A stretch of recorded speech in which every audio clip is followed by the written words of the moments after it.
Lakini nakwambia hivyo kwa sababu una hofu na wachawi. Kimbilia kwa Yesu akutoe katika matatizo ulionayo. Madhabahu zote ambazo zinakulinda wewe ni madhabahu mfu ambazo hazina uzima. Madhabahu yenye uzima ni ile iliyotakaswa kwa damu ya Yesu Kristo wa Nazareti. Bwana Yesu asifiwe sana. Amen. Ibada yoyote wasiomtaja Yesu ni ibada ya mashetani. Amen. Madhabahu yoyote utakayokwenda ukatumwa damu yoyote isipokuwa damu ya Yesu, hiyo ni madhabahu ya mashetani. Amen. Na ndio maana mahali hapa hatutakwambia leta kuku, hatutakwambia leta bata. Tutakwambia tubu dhambi yako, kumaanisha kuiacha. Mpokee Yesu kuwa Bwana wako ili damu yake inene mema juu yako. Itafuta kafara zote za zamani zilizotamkwa juu ya maisha yako. Amen. Bwana Yesu asifiwe sana. Amen. Unaweza ukanyosha mkono wako wa kulia. Sema, Bwana Yesu, kila kitu ambacho kiko ndani ya nyumba yangu lakini wachawi wanakitumia kama terafi ili kusoma maisha yangu, ninakiharibu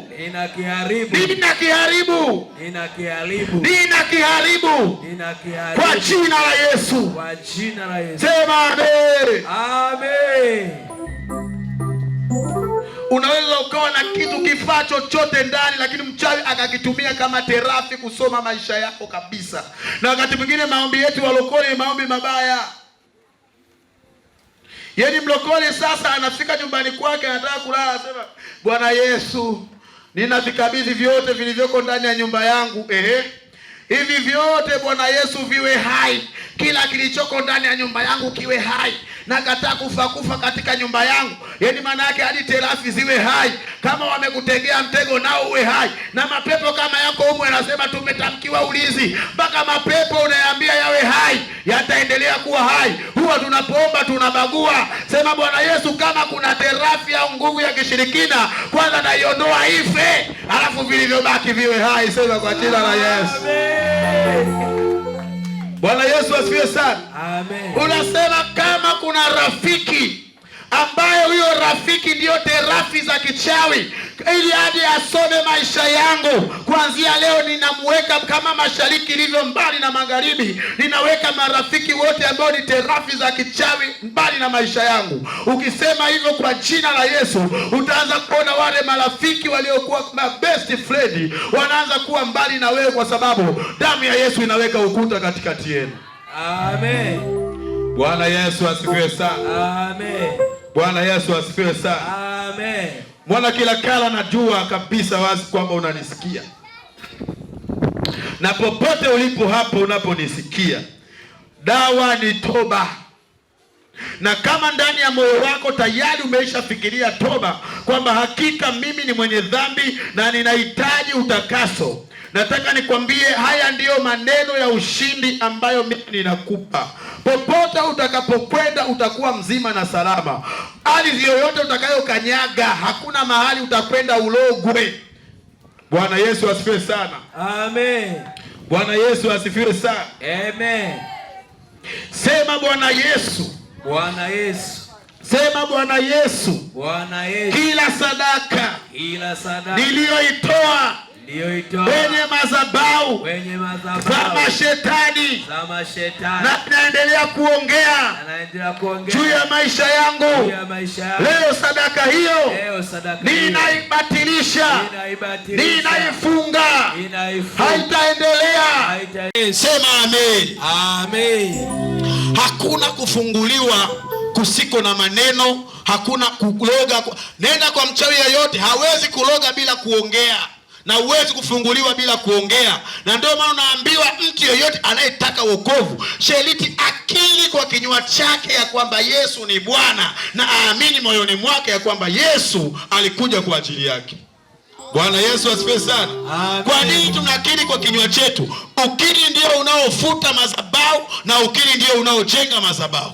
Ukiri ndio unaofuta laana, na ukiri ndio unaoumba laana. Unaposikia mtu anasema mama yake akamlaani, maana yake mama yake alitamka maneno ya laana. Ukisikia mama yake akambariki, maana yake mama yake alitamka maneno ya baraka. Kwa ni maneno unayotamka ndiyo maneno yanayokuwa katika maisha yako. Na hivi tunavyotamka kwa damu ya Yesu, tunaenda kuvunja madhabahu zote zinazoutesa mji huu wa Kilakala. Tunautakasa kwa damu ya Yesu. Hakutakuwa na madhabahu itakayoendelea kunena madhara. Na ninatamka usiku wa leo, kila mchawi atakayewanga katika mji huu wa Kilakala akamatwe. Amen. Amen. Haleluya. Wachawi kwa kuwa hapa wachawi hawapo. Wachawi hawapo. Wachawi wamenishindwa. Wachawi wamefika mahali wametambua Yesu ni nani. Hawawezi kutuma mzinga hapa kwa sababu wakituma tu vioo vyao vyote vinaungua, na baada ya hapo inabidi aende tena akautafuta uchawi mwingine kwa gharama kubwa. Kwa hiyo hawawezi hata kunusa kifaa chochote cha kiganga leo wala jana wala kesho. Maana akienda kukigusa kwamba ana seti mitambo, vyote vinaungua, vinafanyika majivu. Kwa hiyo ina maana saa hizi wametulia kama wanaoga.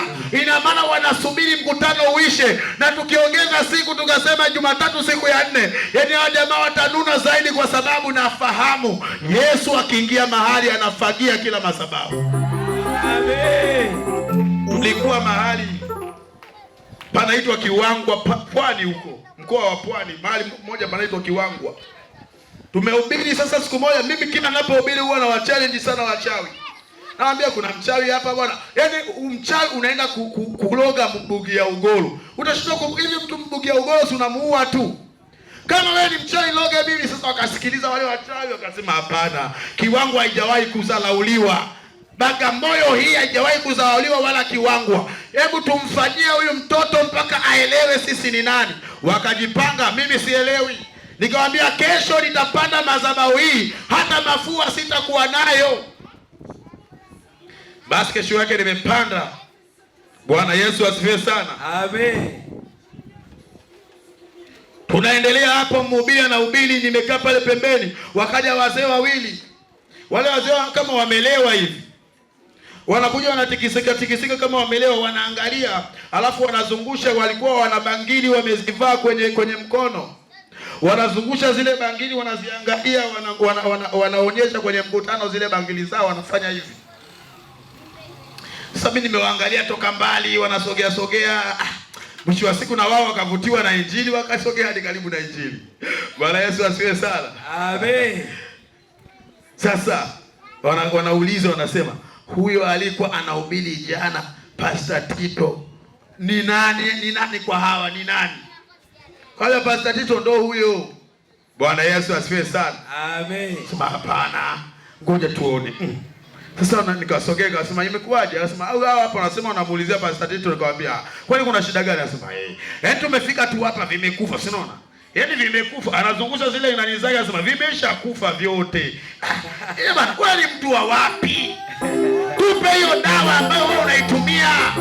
Tumekuja tunakuona kabisa. Tumefika maeneo haya tukaanza kuona chenga, hatukuoni vizuri. Yaani tumekaribia hapa tayari vimekufa. Yaani hatukuoni. I say, tulikuwa tunakuona tangu kule mbali. Yaani wewe unatumia dawa gani? Nikawaambia dawa yangu mimi ni ndogo. Dawa yangu mimi haihitaji kuku wala bata. Dawa yangu mimi haihitaji njiwa wala sungula. Dawa yangu mimi ni toba katika jina la Yesu Kristo, ya kumaanisha kuacha dhambi.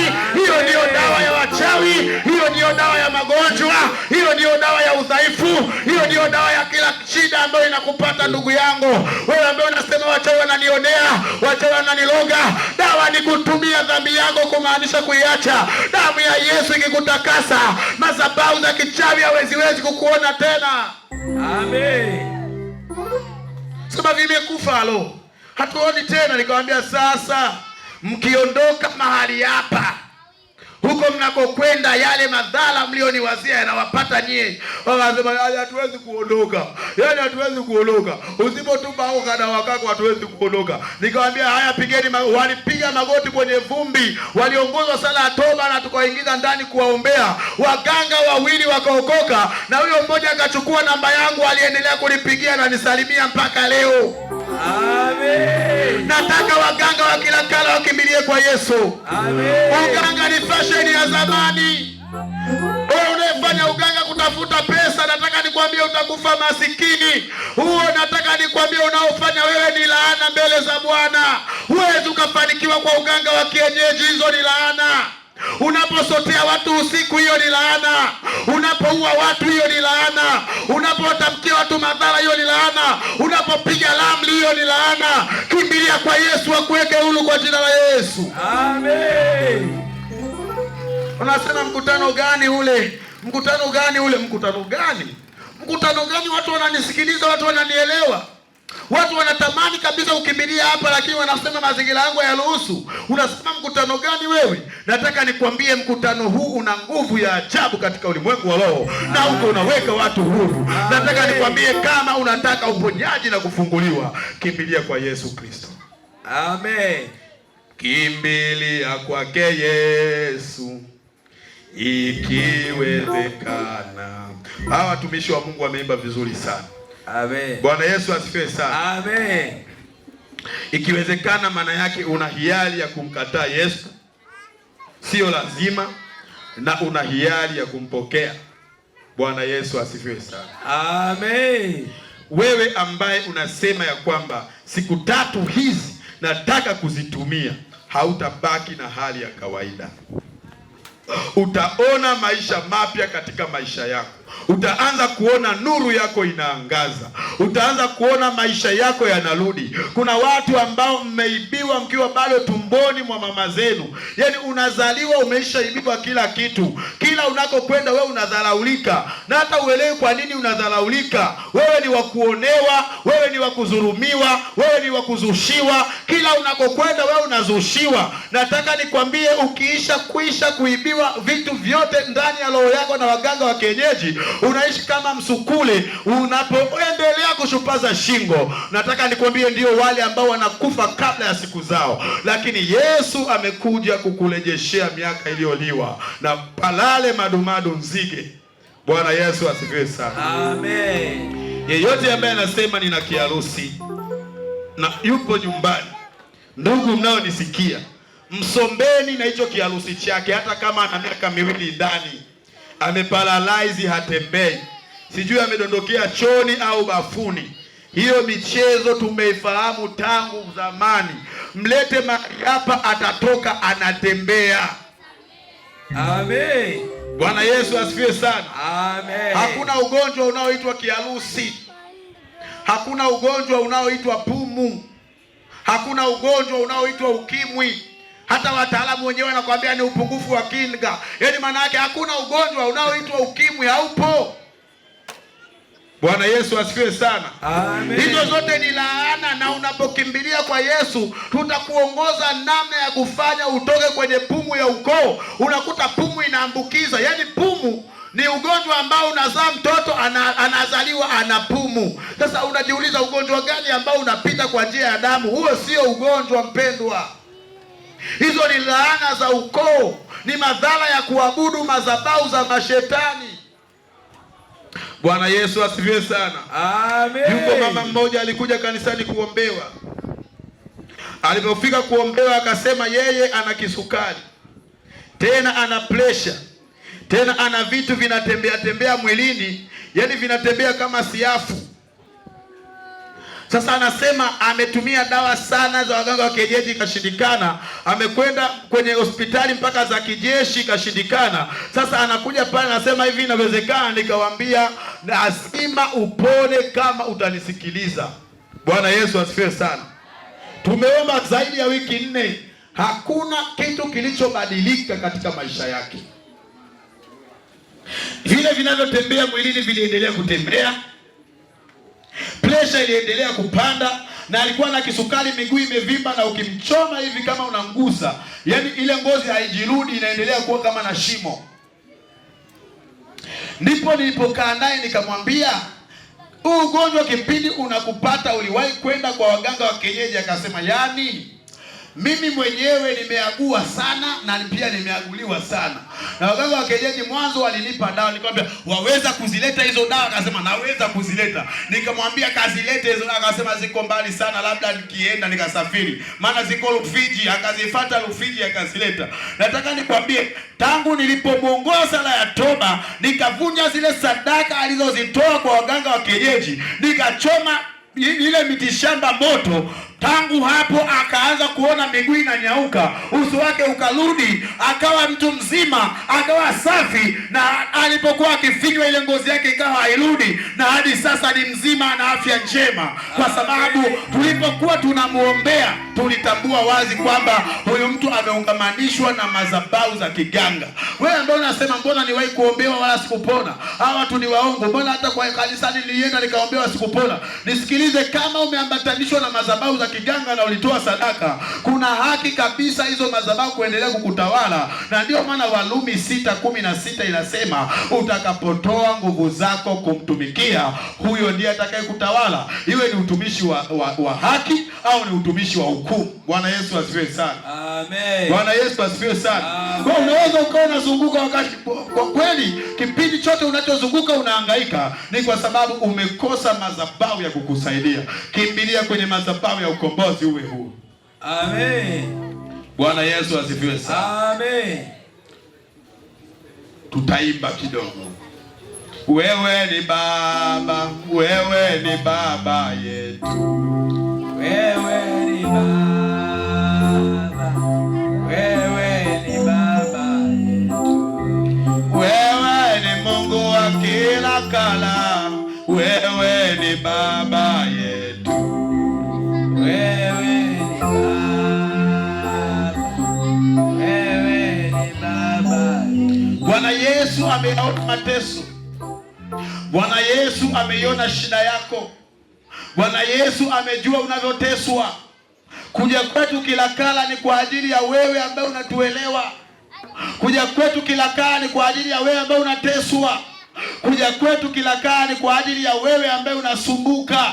Nataka nikwambie kwamba iko miungu na yuko Mungu. Tunapozungumza habari za miungu kuwa na nguvu, ni mahali ambapo Mungu hajafika. Tunapomleta Yesu mahali, miungu yote lazima ifyate mkia, kwa sababu damu ya Yesu ndani mwako. Kimbilia kwake Yesu uweze kuwekwa huru. Jioni ya leo nataka nikwambie, hakuna atakaye kanyaga viwanja hivi akatoka akiwa na hali ile ile ya udhaifu.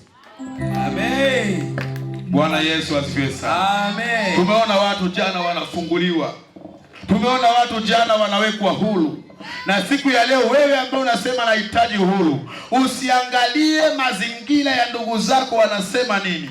Wewe angalia mateso yako yanasema nini. Maana usiku na mchana wewe ni mtu wa kilio. Usiku na mchana umevaa ilizi, umebadilisha ilizi, umebadilisha waganga, haijaweza kukusaidia, kwa sababu hayo yote ni mateso. Yaani wewe unachofanya, unamkimbilia mganga wa kienyeji, unasema nimelogwa na mchawi. Yaani mganga wa kienyeji na mchawi ni kampuni moja. Wewe unapotoka hapo, mganga wa kienyeji anamwita mchana, anamwambia hebu tugawane hii pesa, bwana ameleta 20,000. Wanagawana 10,000, jioni unawakuta kwenye kahawa. Bwana Yesu asifiwe sana. Amen. Bwana Yesu asifiwe sana. Amen. Unasema mganga wa kienyeji nimelogwa na mchawi. Hujui mchawi ni mdogo wake na mganga wa kienyeji. Huwezi kama mganga wa kienyeji ujawa mchawi. Yaani hakuna mganga wa kienyeji ambaye sio mchawi. Na mganga yeyote wa kienyeji akijiundaunda bila kuanza na uchawi, ni lazima analiwa nyama na wachawi, anakuwa mboga ya wachawi. Kwa hiyo kiboko ya wachawi ni mganga wa kienyeji. Kwa nini? Kwa kuwa mganga wa kienyeji amepita kwenye uchawi, na hivyo wanashirikiana, huyu analoga, huyu anaagua. Alafu jioni unawakuta kwenye kahawa. Kazi hawana, ila kahawa wanakunywa na wanalipa hela 10,000 mpya. Wanazitoa wapi? Wanazitoa kwako, ndugu yangu, wewe ambao ukipata mshahara unakimbia kwao.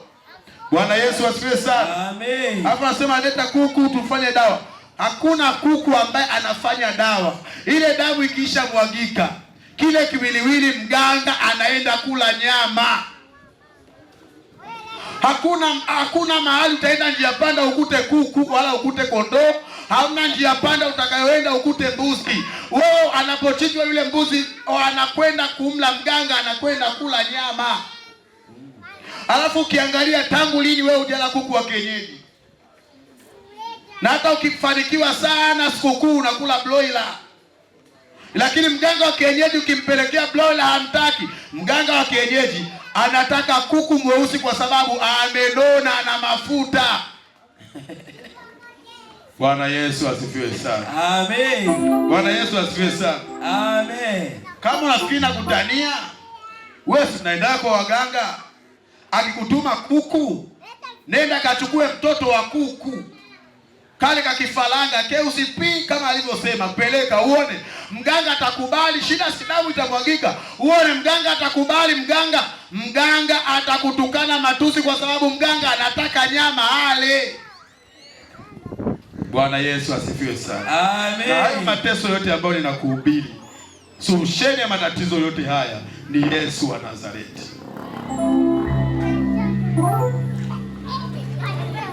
Wewe ambaye unasema nimekusikia kwa muda mrefu, niko nyumbani kwangu lakini ninakupata kabisa muda mrefu, au nipo kwenye viwanja lakini nakupata muda mrefu, na unasema ya kwamba inatosha kutawaliwa na madhabahu za kichawi, madhabahu za kienyeji, nataka kutawaliwa na Mungu aliye hai, nataka kutoka kwenye ufalme wa giza, nataka kutawaliwa na Mungu aliye hai. Njia ya kuingilia ni Yesu Kristo wa Nazareti.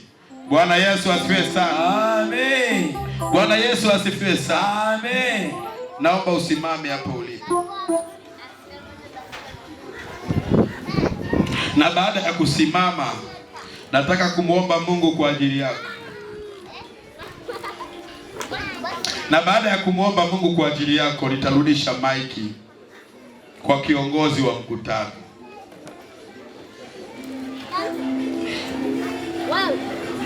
Muombe Mungu pamoja. Tuombe Mungu kwa ajili ya kila kala hii. Damu ya inanena mema. Sogea. Sasa na mwenyeji unazunguka. Sogea mbele tuweze kuomba kwa ajili ya kila kala. Inanena. Oh, damu ya Yesu inanena mema. Damu ya Yesu inanena mema. Damu inanena mema. Damu inanena mema. Damu inanena mema.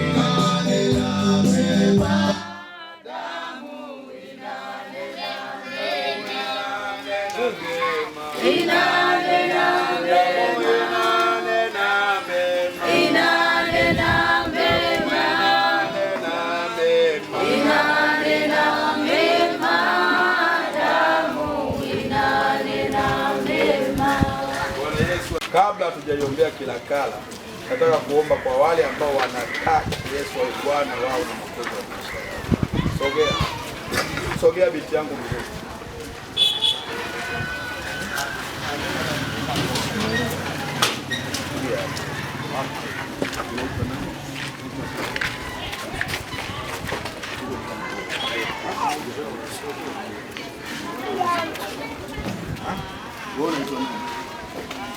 Elisa uko tayari kuokoka? Nyosha mkono juu na mwingine kifuani. Mmoja nyosha. Wakulia wa kushoto weka kifuani, wa kulia nyosha. Sema Bwana Yesu, niko mbele zako. Ninakupa maisha yangu. Uwe Bwana na Mwokozi wangu. Futa jina langu kwenye kitabu cha hukumu. Andika jina langu kwenye kitabu cha uzima. Ninakataa kila madhabahu inayonifuatilia kinyume na wewe, kwa jina la Yesu. Baba, katika jina la Yesu Kristo wa Nazareti, asante kwa sababu unaishi Bwana. Asante kwa sababu unaweza, Mfalme. Tazama, Roho Mtakatifu uko nami, ninavunja kazi zote za mateso katika mwili huu, mapepo na majini, toka kwa jina la Yesu. Achia fahamu zake, achia kwa jina la Yesu, achia kwa jina la Yesu, achia kwa jina la Yesu, achia kwa jina la Yesu, Achia kwa jina la Yesu. Achia kwa jina la Yesu. Achia kwa moto. Kwa moto. Kwa moto. Kwa moto. Kwa moto. Achilia upesi. Achilia upesi. Achilia upesi. Achilia upesi. Achilia upesi. Achilia upesi. Achilia upesi. Aya, achilia. Mwachie huru. Mwachie huru. Mwachie huru. Achia. Toka. Toeka. Achia. Toeka. Toeka. Achia. Toeka. Toka kwa jina la Yesu. Sogea niombe. Sogea niombe. Na kuombea wewe. Kwa jina la Yesu Kristo. Sogea niombe. Francis, na kuombea. Hautaendelea tena kuwa na utumwa wa dhambi. Kwa jina la Yesu, roho zote za kuzimu, pepo na majini, na pepo ya pombe, na vunja kwa jina la Yesu. Na teketeza utumwa. Tazama, roho za utumwa zimekufunga kwa muda mrefu, lakini leo ninakufungua kwa damu ya Yesu Kristo, kwa moto wa Roho Mtakatifu. Na achilia moto juu ya Francis katika jina la Yesu. Mapepo ya kunywa pombe na yavunja kwa jina la Yesu, na haribu kwa jina la Yesu, na teketeza kwa moto wa Roho Mtakatifu. Toeka kwa jina la Yesu. Toeka kwa jina la Yesu. Toeka kwa jina la Yesu.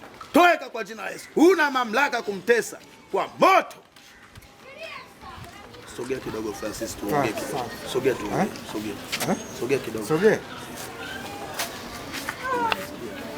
Yesu, navunja na kuharibu madhabahu zote za kichawi, madhabahu za kiganga na uharibifu, madhabahu za ukozi nazo wavuta nyuma, hazina mamlaka. Wako walioonewa uchumi wao, wako walioonewa ndoa zao, wako walioonewa afya zao. Baba, ninarejesha afya zao, ninarejesha uchumi wao, ninarejesha amani yao katika ndoa zao, katika jina la Yesu Kristo. Ambao wameolewa bado ni mabinti, wana ndoa za kipepo, ninawatoa katika mikataba na mikatale hiyo ya ndoa za kipepo kwa damu ya Yesu Kristo. Ninatamka mabinti wa Kilakala wapate wame zao, vijana wa Kilakala wapate wake zao katika jina la Yesu Kristo. Roho zote zinazotesa Kilakala ninaziteketeza kwa moto wa Roho Mtakatifu, ninaziharibu kwa damu ya Yesu. Ninaitakasa Kilakala kwa damu ya Yesu. Yeyote aliyesikia habari hizi, hata kama yuko nyumbani, Bwana ukamtembelee kwa rehema zako, ukamtembelee kwa huruma zako. Wote ambao Bwana madhabahu zinawatesa za ushirikina, Baba mwenye nguvu na uweza, ninatuma damu ya Yesu juu ya maisha yao. Wote ambao wameteswa, wote ambao wamefungwa mikono wasipate riziki za mikono yao, Baba ninaifungua mikono yao. Wote ambao miguu yao imefungwa, Baba ninafungua miguu yao. Ambao ndoa zao zimefungwa, Baba nafungua ndoa zao katika jina la Yesu Kristo.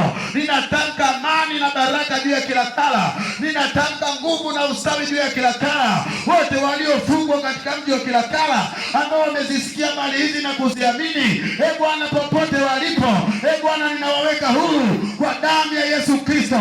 Narejesha ndoa zao, ninavunja mamlaka zote za giza, wanaoharibu mimba, ambao hawazai, ambao wanaharibu mimba, ambao wana chango. Ninafuta roho ya chango kwa jina la Yesu. Nafuta madhabahu za chango kwa jina la Yesu, ambao wanaolewa na kuachika, wenye majini mahaba. Ninang'oa roho za jini mahaba katika jina la Yesu Kristo.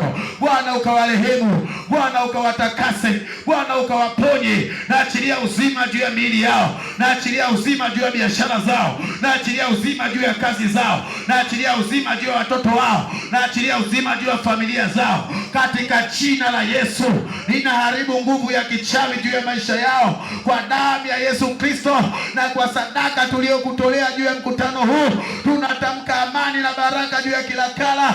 Tunaifungua Kilakala, madhabahu zote zilizowafunga watu wa Kilakala, zinazowaletea mateso na mahangaiko, Bwana ninazikataa, Bwana ninazifuta. Madhabahu za kiganga ninaziangusha katika Kilakala hii kwa damu ya Yesu Kristo. Wanaolala wanawangiwa, wanaolala wanateseka, wanaoweweseka, ninafuta roho za kuweweseka, ninakataa roho za kuweweseka kwa damu ya Yesu Kristo wa Nazareti. Baba, unawaona walio na mateso, unawaona walio failizi, unawaona walio chanja chale, hata hivyo hawajaweza kufanikiwa.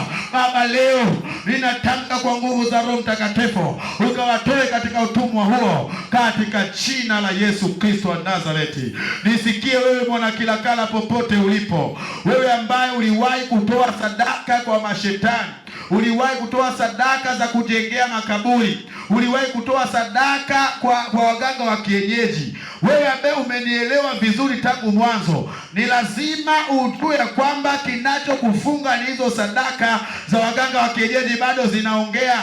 Amua kumwamini Yesu Kristo na utoe sadaka kwa madhabahu ya Mungu aliye hai. Popote ambapo unaamini wanahubiriwa Mungu aliye hai, nenda katoe sadaka ya kufuta hizo sadaka ambazo zitoka waganga wa kienyeji, na maisha yako yote yatakuwa sawa tangu hapo. Bwana Yesu asifiwe sana. Mungu awabariki. Ninaenda kuomba ulinzi kwa ajili ya kila aliyekanyaga katika mkutano huu. Bwana Yesu, ninakushukuru kwa sababu umenipa uwezo na nguvu za kukanyaga nguvu za giza, za kukanyaga mapepo na majini, kukanyaga nge na nyoka. Ninajua baada ya watoto wako kutoka hapa, shetani ataendelea kuwatafuta awaletee mateso, ili kuweza kufuta ya kwamba damu ya Yesu haina nguvu. Nami ninawafunika kwa ulinzi wa malaika zako na damu ya Yesu. Wote waliokanyaga viwanja hivi wakawe salama katika jina la Yesu Kristo. Hakutakuwa na roho ya uharibifu itakayowaweza wala kuwaona. Ninawafunika ndani ya damu ya Yesu, kutoka kwao na kuingia kwao, kazi zao na biashara zao, watoto wao na uchumi wao, afya zao zikaimarike, wakaende kuinuliwa na wala si kushuka chini, katika jina la Yesu. Na kila aliyekanyaga madhabahu hii akiwa na matatizo yoyote, Bwana akayaache mahali hapa, kwa maana neno lako katika Mathayo inasema kwamba njoni kwangu ninyi nyote msumbukao na wenye kulemewa na mizigo, nami nitawapumzisha. Mathayo 11:28 ikatende kazi juu ya maisha yao. Bwana, mizigo yao yote kaiache mahali hapa. Bwana, mateso yao yote kaiache mahali hapa. Wako wengine ambao hawezi kujielezea Bwana, lakini kilio chao na ukiona ndani ya mioyo yao, ila wamekanyaga viwanja hivi. Mfalme, ninaomba tembea nao sasa, achilia ulinzi juu ya maisha. Na nafikiri nikikuita utastuka, maana hata kwenye kuombea ukutaka. Sijui nitumie njia gani, lakini nafikiri watumishi wa Mungu watakuona. Baba, ninakushukuru, nasema asante. Pokea sifa, heshima na utukufu. Siku ya kesho tutakuwa tena mahali hapa, tutawasha moto kuliko leo, na kila madhabahu zilizofunga zinazoendelea kukutesa zitaachia. Siku ya kesho tutaanza saa 9 tena mpaka saa 12 jioni. Mungu akubariki wewe ambaye umenisikia na umenielewa, na wewe ambaye una mgonjwa, siku ya kesho mlete, maana kesho ni siku ya mwisho ya mkutano wetu. Baba wa mbinguni akubariki katika jina la Yesu. Amen.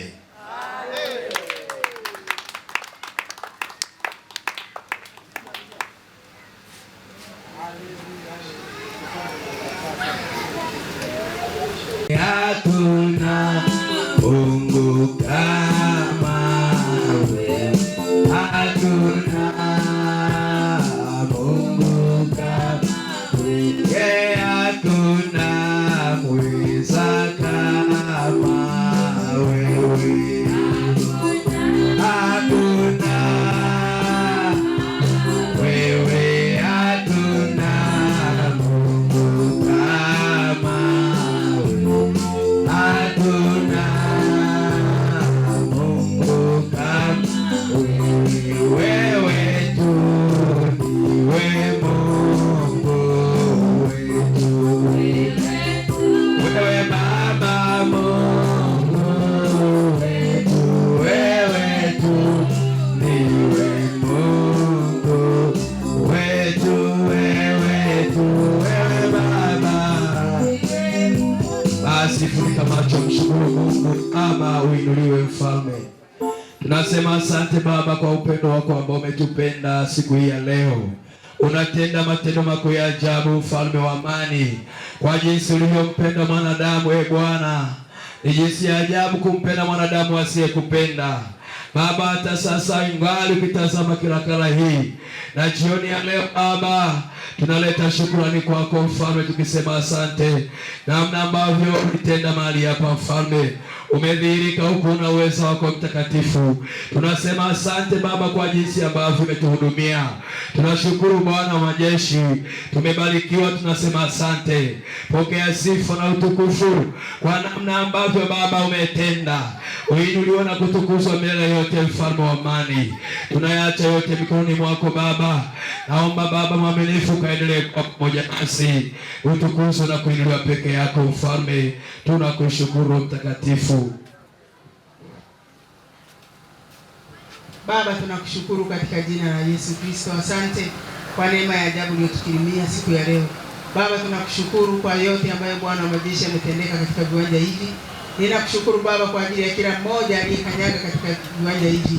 Baba, nakushukuru hata kwa wote ambao walikuwa majumbani wameweza kutega sikio kusikia mfalme wa mbinguni, ili Bwana wa majeshi, Mungu wa amani, neema yako kaweze kuwafikia.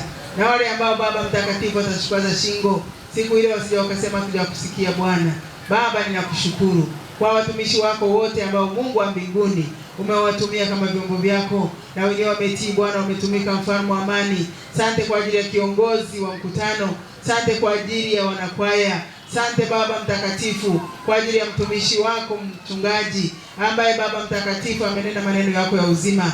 Yesu, ninakushukuru kwa ajili ya wote Baba watumishi wako. Baba, jina lako litukuzwe na kuinuliwa. Ninaomba Bwana wa majeshi ukawahudumie, ukawatunze na kuwapigania hata kesho tena Baba mtakatifu tukaweze kufika mahali hapa. Na wote ambao Bwana wa majeshi umeweza kuwahudumia, waliookoka Bwana na wenye udhaifu, wagonjwa wote Baba mtakatifu, wakaendelee kulitukuza jina lako takatifu. Tunakushukuru Yesu kwa ajili ya upendo wako wa ajabu, maana Baba umetupa wokovu wa thamani ambao haulinganishwi na kitu chochote duniani. Baba, tunakutukuza. Asante Mungu wetu na Baba yetu kwa neema ya ajabu uliyotukirimia.